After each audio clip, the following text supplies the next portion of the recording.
दोस्तों नमस्कार। इस वक्त मैं मौजूद हूं जन सरोकार की खबरों से वास्ता रखने वाले गांव के लोग प्लेटफॉर्म पर।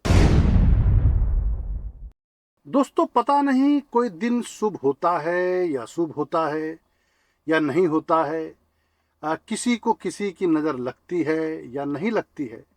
यदि थोड़ी देर के लिए इन सारी बातों, मान्यताओं और परंपराओं को हम एक किनारे रख भी देते हैं तो पता नहीं क्यों ये अब ये लगने लगा है कि, और ये मानने को दिल करने लगा है कि छत्तीसगढ़ को आ, किसी की बुरी नज़र ने अपनी चपेट में ले लिया है। हर रोज कहीं ना कहीं चोरी हो रही है, डकैती हो रही है, दुष्कर्म की घटनाएं देखने को मिल रही है और हत्या हत्या तो जैसे सामान्य सी बात हो गई है। कानून और व्यवस्था की जो स्थिति है वो इस बुरी तरह से खराब है कि अब कुछ भी कहना बेकार लगने लगा है। यदि कोई अपना प्रतिवाद दर्ज करता है तो सत्ता पक्ष से जुड़े हुए जो लोग हैं वो कुछ सुधार करने के बजाय यह कहकर बहस करने लगते हैं कि क्या पुरानी सरकार में चोरी, डकैती और हत्याएं नहीं होती थी। अजीब अजीब तरह के तर्क सामने आते हैं तो कोफ्त होती है।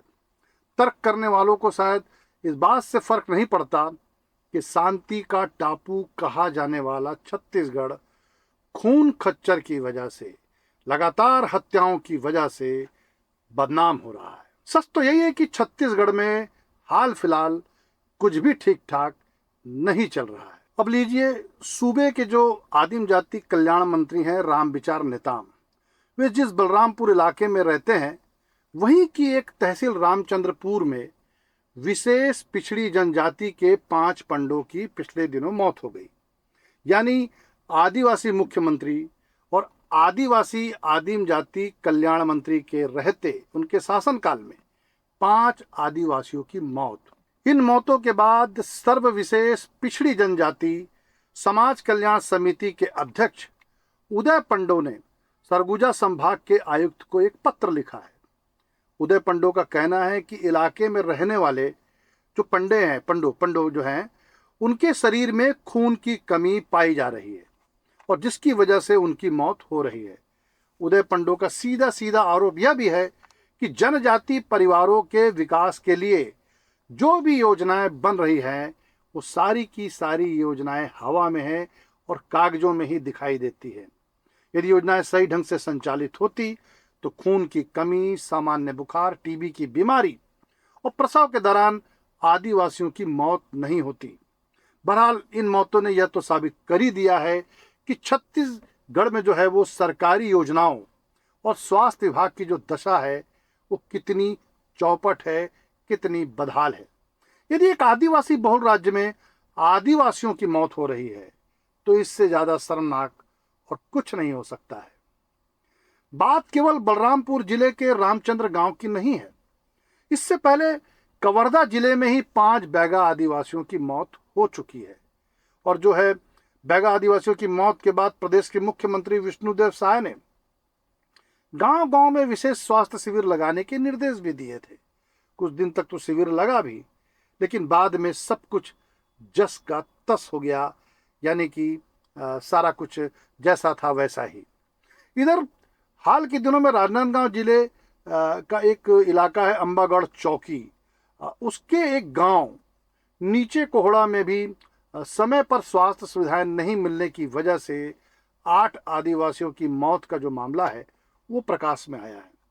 बताते हैं कि सभी मृतक जो हैं, मतलब सभी आदिवासी जिनकी मौत हुई, वे मामूली सर्दी, खांसी और बुखार से पीड़ित थे।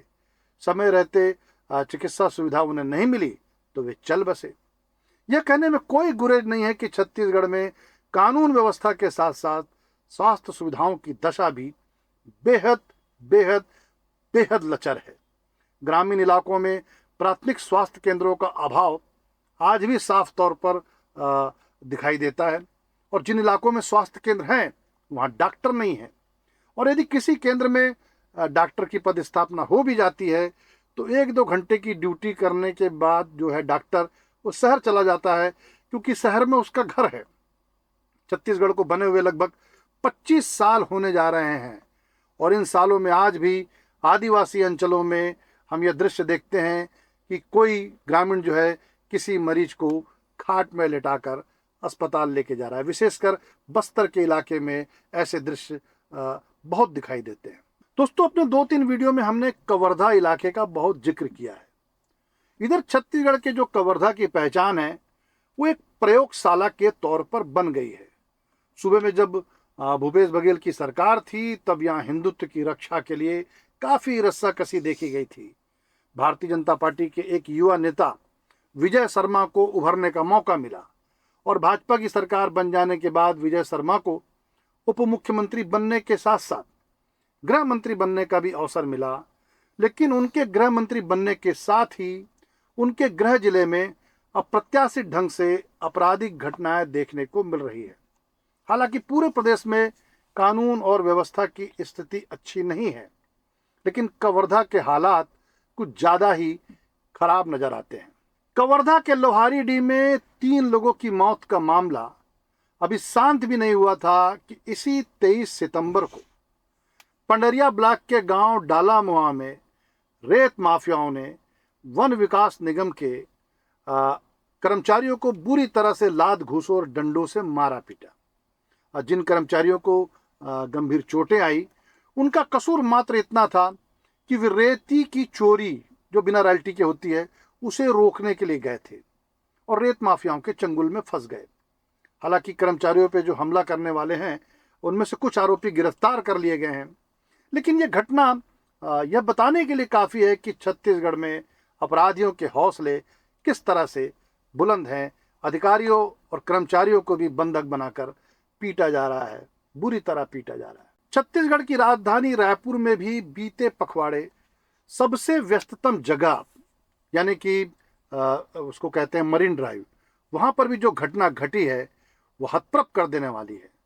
रायपुर में जो मरीन ड्राइव है वो सुबह से लेकर शाम तक एक तरह से वो गुलजार रहती है वो जगह, और दूर दराज से जो लोग रहते हैं वे भी यदि कभी यहाँ पर आते हैं रायपुर में तो वे इस जगह की खूबसूरती को देखने के लिए अवश्य आते हैं।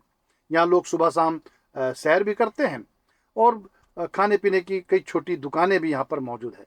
तो दोस्तों, इसी व्यस्ततम जगह पर बीते पखवाड़े एक युवक ईश्वर राजवाड़े की कुछ नशेड़ियों ने महज 50 रुपए हासिल करने के लिए हत्या कर दी।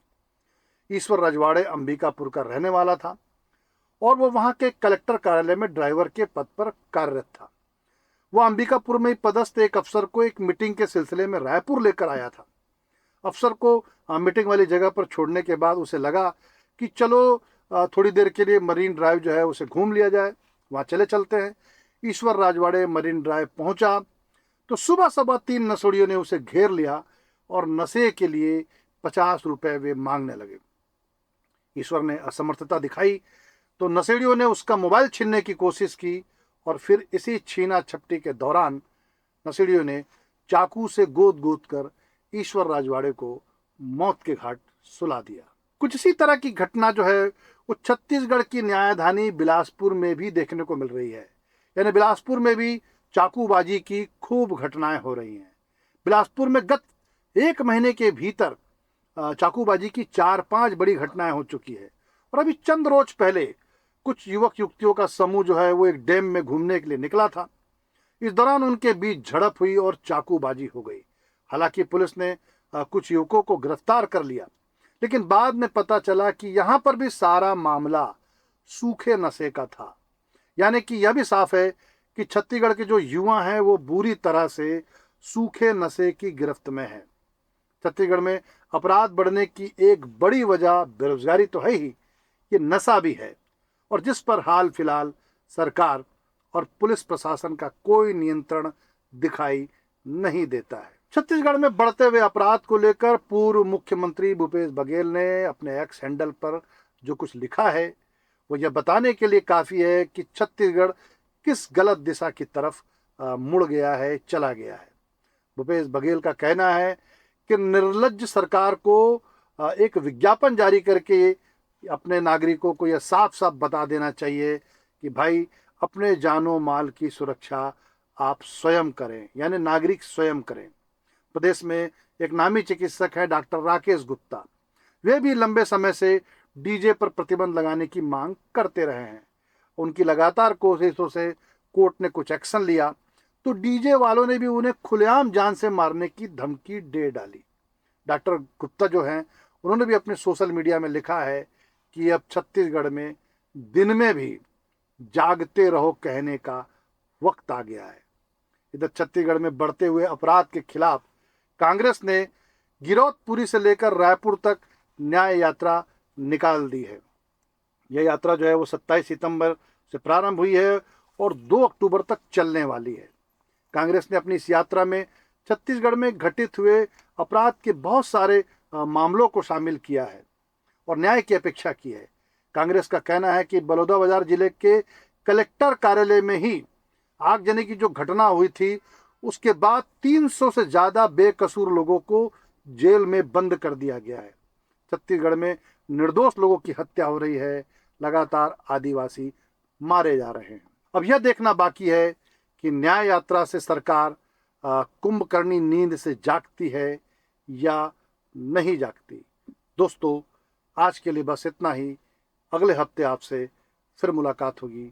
तब तक के लिए नमस्कार।